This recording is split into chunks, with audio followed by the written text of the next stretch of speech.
do trigo, o refrescio do branco luar.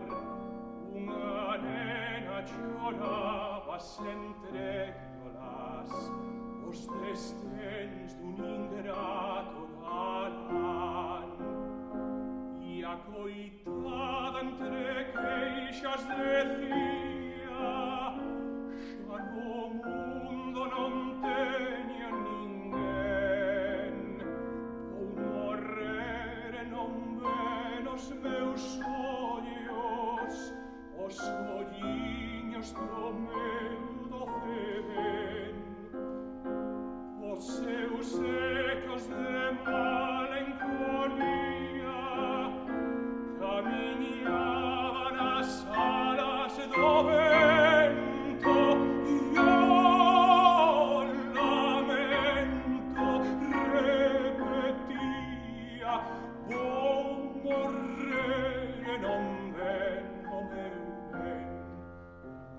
Lonxe dela de pé sobre a popa d'una neve negreiro vapor, emigrado camiño d'América, vai o probo infeliz amador. Io mirar a sentis amburiñas, cara terra que deixa cruzar.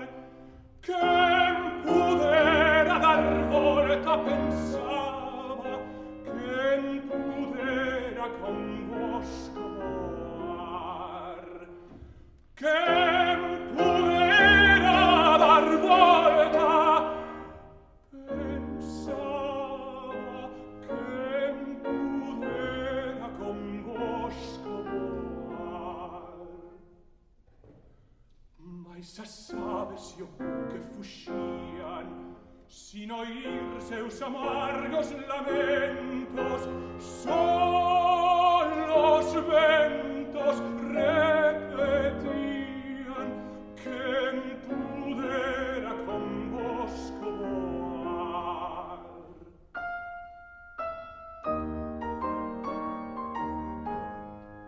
Noites claras de aromas e lúa, desde entón que tristeza en vos hai, pros que viron chorar unha nena